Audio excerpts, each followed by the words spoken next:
Whatever by Agamben. The coming being is whatever being. In the scholastic enumeration of transcendentals, quodlibet ens est unum verum bonum seu perfectum. Whatever entity is one, true, good, or perfect.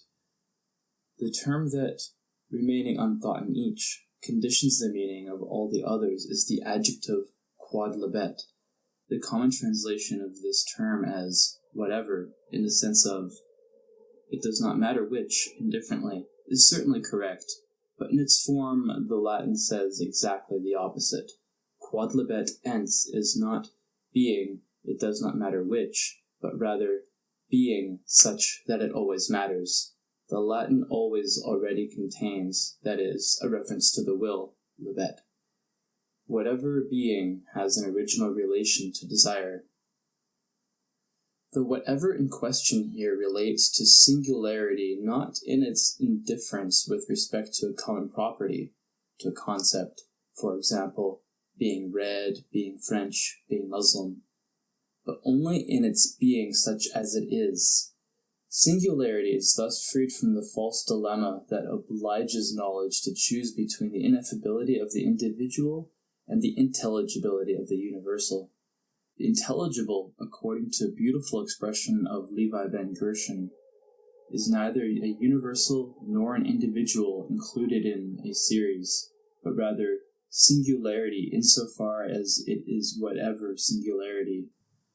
In this conception, such and such being is reclaimed from its having this or that property, which identifies it as belonging to this or that set, to this or that class, the Reds, the French, the Muslims. And it is reclaimed not only for another class, nor for the simple generic absence of any belonging, but for its being such, for belonging itself. Thus being such, which remains constantly hidden in the condition of belonging. There is X such that it belongs to Y, and which is in no way a real predicate, comes to light itself.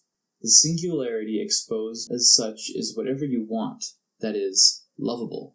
Love is never directed toward this or that property of the loved one, being blonde, being small, being tender, being lame, but neither does it neglect the properties in favor of an insipid generality, universal love. The lover wants the loved one with all of its predicates, its being such as it is.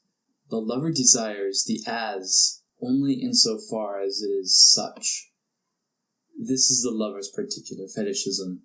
Thus, whatever singularity, the lovable, is never the intelligence of some thing, of this or that quality or essence, but only the intelligence of an intelligibility.